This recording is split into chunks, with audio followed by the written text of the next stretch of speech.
Hey, what's going on, guys? It's Lance and Lauren, and we're here on episode 11, actually, for Elevated with Lance and Lauren. Yeah, So right. I always like to introduce and then repeat the name because it sounds so awkward. So we're just gonna roll with it.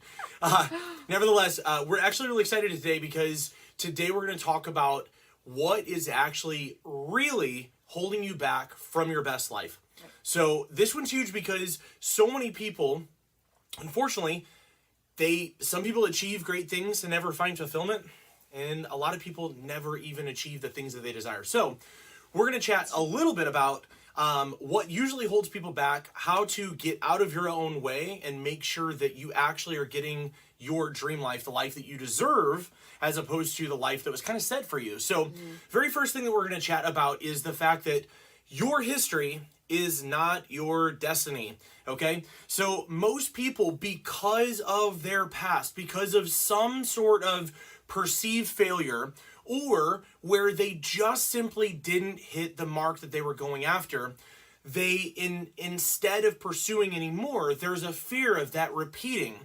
So usually what happens is when we don't reach our goals, there's a good possibility that we feel stupid. We feel like we've let somebody down. We feel somehow that we claimed something and we were inconsistent, or we just couldn't follow through. So there's a sense of embarrassment, or kind of a blow to the ego when we have not reached our goals.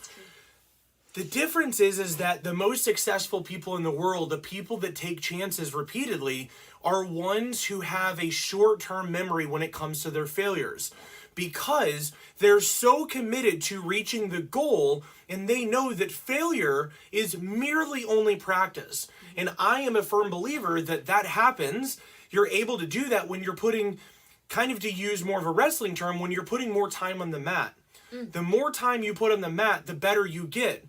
Unfortunately, if you fear failing when it's time to actually, play the game, not just practice, it's going to keep you from even putting in the time for practice because you're already afraid of that failure. Right. So the key here is kind of to remember that the only way that you can get better is to fail forward, because failing forward is your practice. So Lauren, actually, whenever she started her fitness journey, there was a big thing that really kept her from living her best life. And so Lauren, if you don't mind, share just a little bit of what kept you from living your best life. I know that there was some fears that you had. Yeah, so there were two things. There was the fear of failure, exactly what he just talked about. I relate to that so much because of the fact I had tried so many different things. Even though I had a built-in, fitness guru, I didn't want to listen to him, which still is a problem in our marriage, but whatever. And so I wanted to do it my own way, right? And unfortunately, my own way didn't work and was dumb anyway.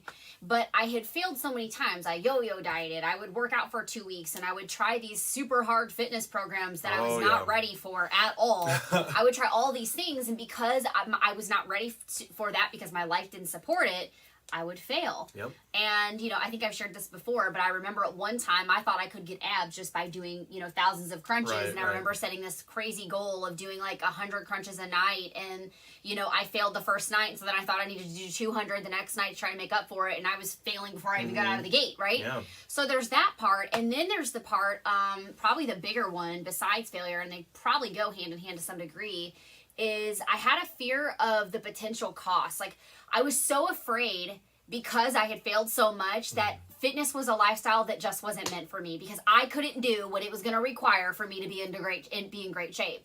And so I had a really horrible misnomer about the cost of what it was going to be for me.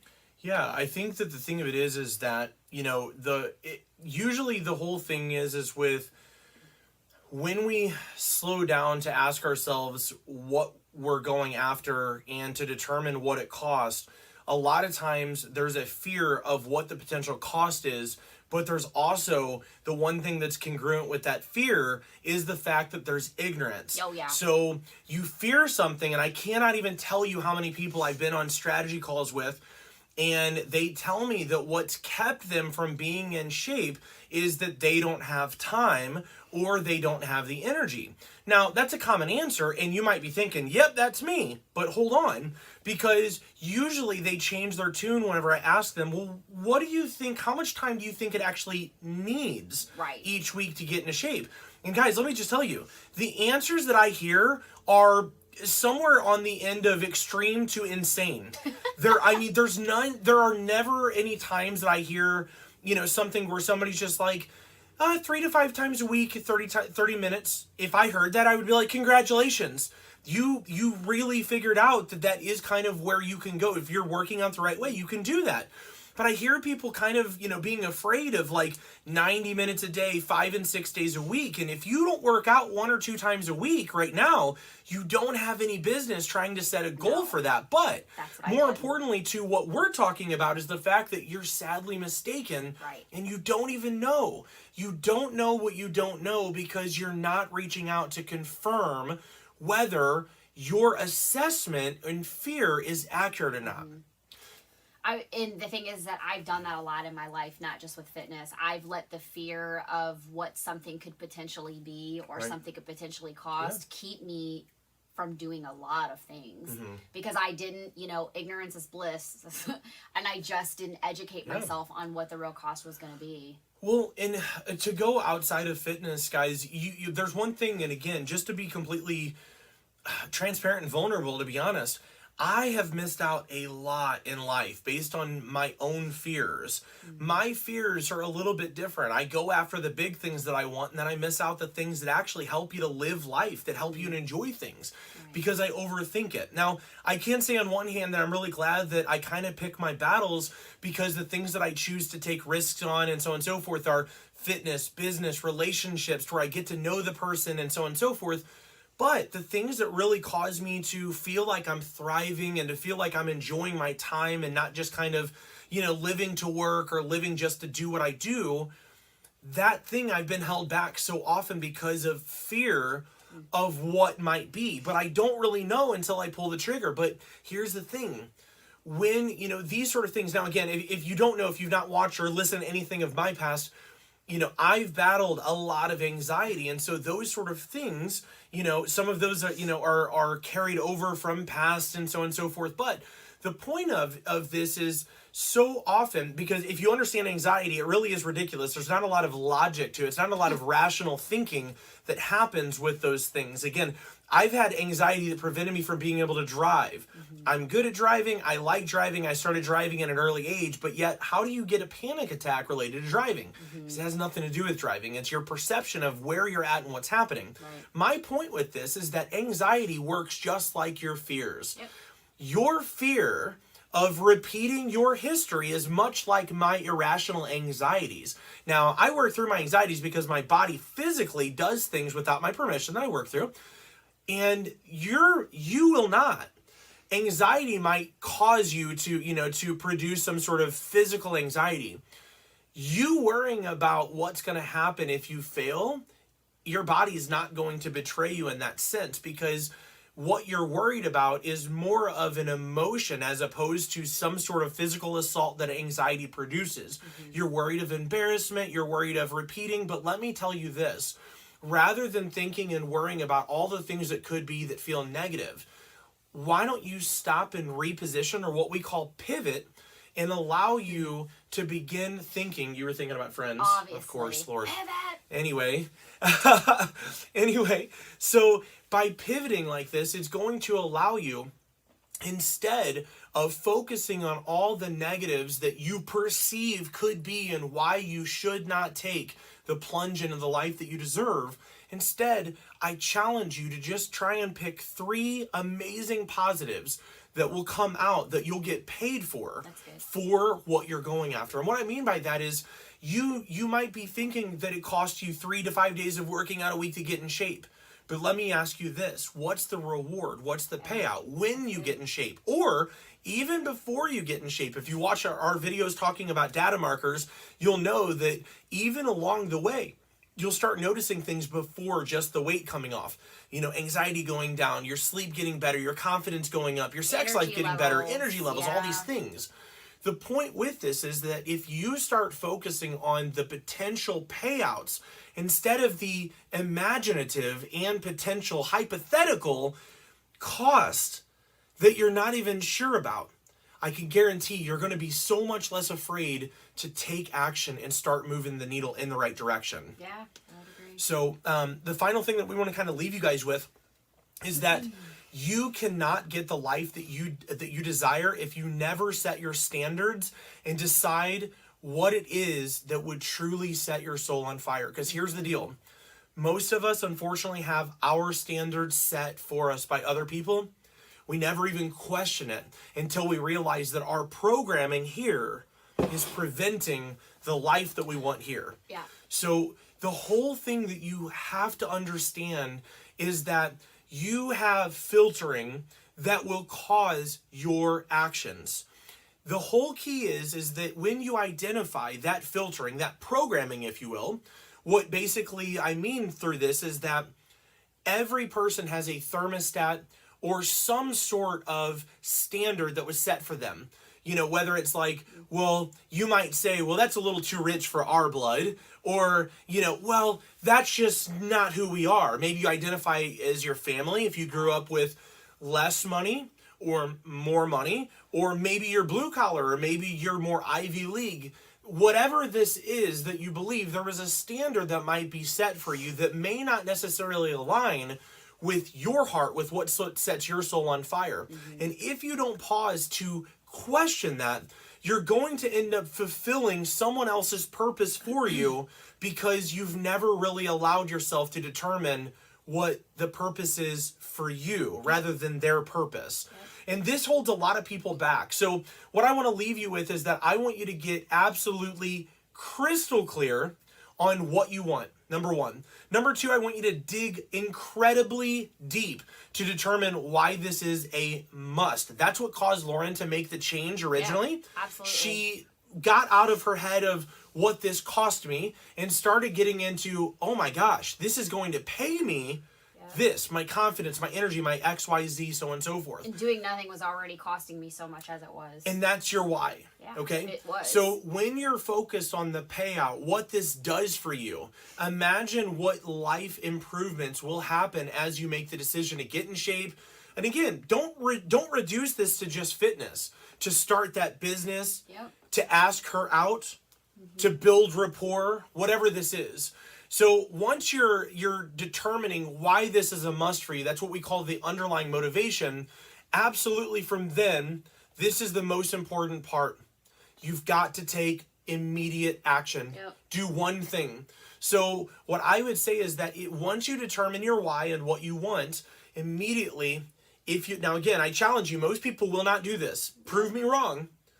But what I want you to do, though, is to write down what you want, why you want it, and then lastly, related to taking the action, related to what it is you want and why you want it, I want you to use those things to determine one small action. It needs to not be something daunting that's going to cause you to feel like, I'll just do it tomorrow. It needs to be something small, such as looking up a number to a trainer, looking up the local gym number, or simply taking, but don't just let it just be looking up a number. That's one small action to start your next action. Okay, so the point is that you don't want to just be like, okay, well, I know what I want now, and all right, well, over the next couple months, we'll see what happens. I'll see if this fits into my lifestyle. If that's where you're at, you're not desperate enough to actually get the life that you want. And that means that you're choosing the life where you're at right now. So again, when it's an accident, it happens once. When you know about it, it's ignorance. Like I said, it's ignorance at first. When you know about it, it's defiance. Because you know what's happening, you know what you need and what you want, but you're deliberately going against that because of fear of action or what have you. So the very last thing is that if your mindset is holding you back, it's an excuse if you know it and you're not working on it. 100%. So these three things that we went over, if any of these three things resonate with you and you realize that these might be preventing you from taking the action to have the life that you deserve, your dream life, The dream life is the one that gives you confidence, the one where your relationships are in alignment and you feel respected with solid boundaries, and you have confidence and you like what you see in the mirror. These things all happen together, synergistically, when you focus on the right thing. So I hope this is helping you guys. I hope that you'll be able to get some use out of this. If you do this task here, if you do this assignment, I promise you it'll help. This helps our clients on a regular basis because they get clear on what they want. They know why they want it, and then they absolutely start taking action broken into bite-sized pieces so that they can continue to do it. Yeah, absolutely. So, anything else you want to add to that? I thought of something and it just left my brain that fast. So. Well, one thing that I did want to have you talk about is you know, we talked about what it was going to cost you potentially to get in there, and that's what prevented you from taking immediate action. Yeah. Now you've been at this for 12, 13 years. Which is wild. It is wild, because I remember whenever you told me, you had absolutely, not only were you never interested in being, you know, a coach or a trainer of any kind, you said you were absolutely opposed to fitness and it wasn't for you. Yeah. So now, 12 or 13 years later, and this is where we are, what has been the payout for you? Oh Has my it been gosh. worth it? Yes. Let me say this much. I'm 35 years old, and I feel amazing at 35. I feel like I look better in my 30s than I did in my early 20s when I was 35 pounds overweight and I had no muscle mass, and I was, you know, like, I'm literally in sizes that I have not been in since I was in high school. And I look better in those sizes now at 35 than I did in high school. So it changed everything for me. Now, does this mean that I don't struggle sometimes with self-confidence or that I don't struggle with things? No, absolutely not. I'm a human being. But it has changed everything for me. And then, so there's that piece. Then you tie in the fact that I've been able to empower and teach other people how to do the same thing. Right. It's changed everything. It's given me fulfillment. It's given me life. It's given me all of these things. And I have the energy and the stamina and all of these things to do the things that I want to do. Because you guys all know this, as we age, it's just like, you know, it's harder to, you know, I hear a lot of people say, I wish I could do this and I wish I could do that. Well, we don't have that issue because we're so active all the time with staying in shape that it's like, well, I don't struggle with that. Well, I don't struggle with that because I take care of myself.